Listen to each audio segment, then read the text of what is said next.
Okay, so this is a quick tidbit of advice I would give you if you're interested in planning for the future. I'm going to read you a little, maybe it's a bit of a future planning exercise from a podcast episode between Tim Ferriss and Debbie Millman.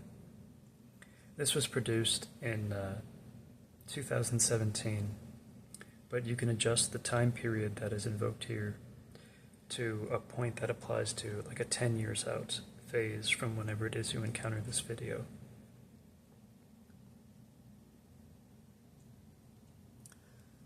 So let's say it's winter 2027. What does your life look like? What are you doing? Where are you living? Who are you living with? Do you have pets? What kind of house are you in? Is it an apartment? Are you in the city? Are you in the country?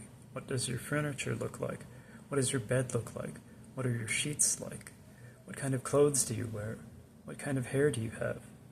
Tell me about your pets. Tell me about your significant other. Do you have children? Do you have a car? Do you have a boat? Talk about your career. What do you want? What are you reading? What are you making? What excites you? What is your health like? And write this day, this one day, 10 years from now. So one day, in the winter of 2027 or 2036, what does your whole day look like? Start from the minute you wake up, brush your teeth, have your coffee or tea, all the way through until the minute you tuck yourself in at night. What is that day like for you? Dream big. Dream without any fear. Write it all down. You don't have to share it with anyone other than yourself. Put your whole heart into it, and write like there's no tomorrow. Write like your life depends on it, because it does. And then read it once a year and see what happens. It's magic. As part of my ongoing attempt to, regulate my own emotions and keep myself clear-headed and sober-minded, I've done this sort of exercise several times.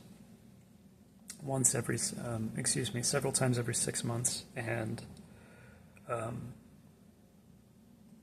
I would say that it's useful to keep something like this stored on a piece of paper that you can fold up and put into a wallet or a purse. If you're like me, you're very forgetful, and sometimes you become obsessed with things that pertain more to the past or present than to the future. My mind is constantly shifting in and out of different kinds of remotely imagined scenarios. So staying mentally fixated on a single conception of exactly what kind of future I want is doubtless going to be useful for me and other people I encounter, because it means I can recruit people into certain kinds of pro-social missions. And on that note, I want to mention something from a blog post by Sam Altman. Now, whether or not you like or even tolerate any language about Sam Altman, I guess we can't deny that he's materially successful. And in one of his blog posts, he advises people to make 20-year plans. And if you're the sort of person who is, we'll say, maybe ashamed or feeling guilt over what your life looks like today, ask yourself, did anyone in your life meaningfully ever teach you to make a 20-year plan and then stick to it through rain or shine? Because nobody ever taught me that, So if you suspect that you're stupid or you're not capable of living a beautiful life and creating a wonderful future for yourself, sometimes it would be useful for you to briefly introspect on exactly what you were taught about the depth and vigor and focus with which you're supposed to plan out exactly the kind of future you want. And when you realize that nobody was really guiding you into creating something beautiful for yourself since the time that you were a child, you will hopefully be a lot more compassionate toward yourself on a moment-to-moment basis.